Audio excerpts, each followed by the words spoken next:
This is the current local retail market for commercial non-premium liquor in Lebanon, Kentucky from the years of 2016 to 2021 by Logan Osborne. In this presentation, I will discuss what non-premium liquor is, what are its market characteristics, why I focus on it being a locally produced product, producers and consumers, supply and demand shift factors, and much more. This presentation is for the AEC 306 class taught by Roger Brown. I will first discuss what non-premium liquor is. When I say non-premium, I am referring to liquor that may be of lower quality, lesser value, and can be of popular demand. Premium liquor tends to be of higher value and better quality. This image is of 4/5, Kessler, Kentucky Gentleman, Heaven Hill, and Ancient Age, all of which fit the description of non-premium liquor, all of which are about $8 a fifth. Premium alcohol would be examples of Crown Royal or Woodford Reserve. The reason why I am doing an analysis of commercialized non-premium liquor is because liquor isn't always sold in a legal manner. In order to be commercialized, the good must be sold to receive a specific dollar amount among legal standards. For example, bootlegging is the illegal sale of goods, or in this case liquor, that may have a large impact on sales. I want to focus on sales that happen legally within liquor stores. This image is a map of Marion County and other surrounding counties. With this portion, I will discuss why I chose the product to be locally produced and what kind of spatial boundaries affect the consumers. My market consists of consumers purchasing this non-premium product from local liquor stores rather than going out of county. I did not include stores on the county line because their sales are greatly impacted by neighboring dry county consumers. Dry meaning people cannot buy this product within the county. Marion County consists of 347 square miles, meaning transportation costs are not a factor, each liquor store being of walking distance. This is a map of Lebanon that has been enlarged to better see the locations of each liquor store. Little Forest corresponds with the green dot, 68 Liquors corresponds with the red dot, and East End corresponds with the blue dot. Little Fours and 68 Liquors are approximately 100 feet away from each other. East End, on the other hand, is only a couple miles down the road. The reason for this image is to better understand that once a consumer enters Lebanon, travel is no longer an issue and purchases are based on personal preferences. The producers that I gathered research from were Little 4, 68 Liquors, and East End Liquors. Little 4 was able to give me almost all the information that I needed, while the other two didn't want to discuss certain topics pertaining to other matters. These liquor stores are locally run businesses in downtown Lebanon. The stores are also known as brick and mortar stores, meaning the store is ran on street side and handles their business with other consumers face to face. The unit of production that the market focuses on is the measurement of a fifth. A fifth of liquor is equivalent to 1/5 of a gallon. Other well-known sizes are pints, which is an eighth of a gallon, and a handle, which is a half of a gallon.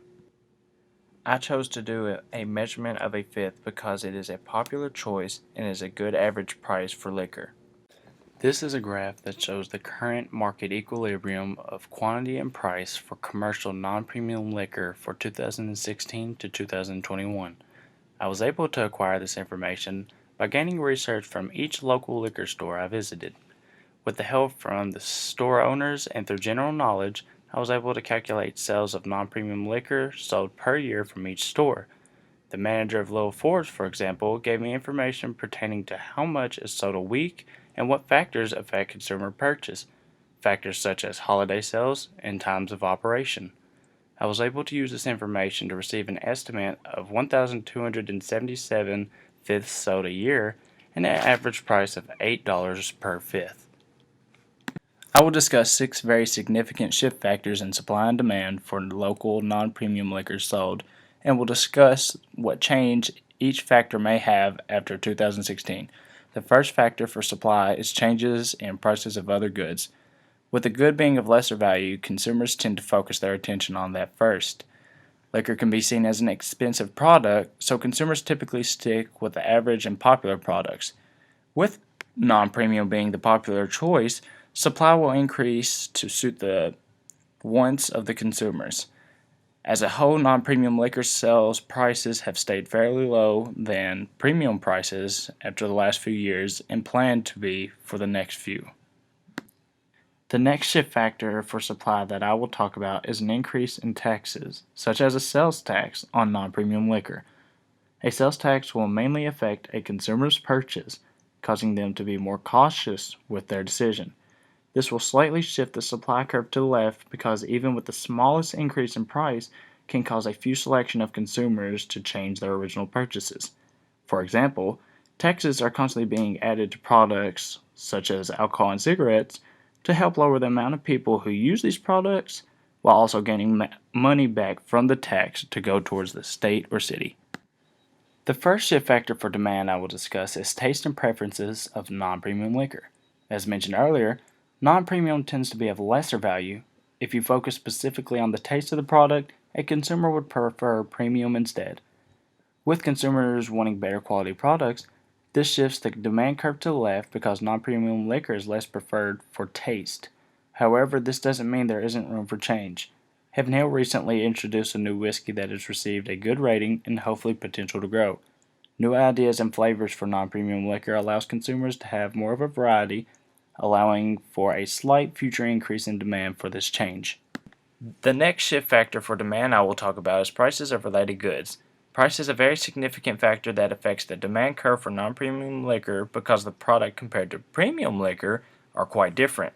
Non-premium might be of lesser quality, but it is also of lesser value, causing consumers to focus greatly on this. A fifth of non-premium Heaven Hill can run for about $8, and a fifth of Maker's Mark can run about $40. Consumers will purchase non-premium liquor based off of prices, shifting the demand curve to the right.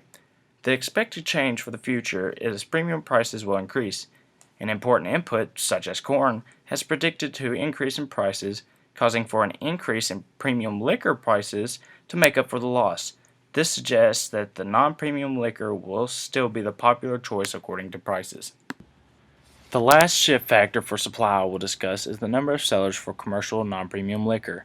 For the local liquor stores that I received my research from, each store believed there was some competition even though they sold very similar products. With this, there was a slight increase in supply to keep up with the other retail stores. Marion County's population has grown and plans to grow for the next few years. This comes with the introduction of new consumers to the market.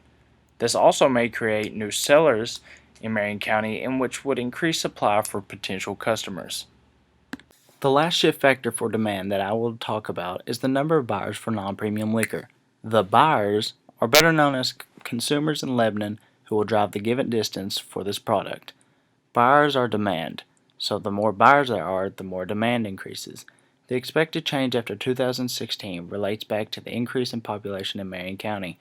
An expected rise in population suggests more consumers to enter the market and having a significant impact on liquor sales.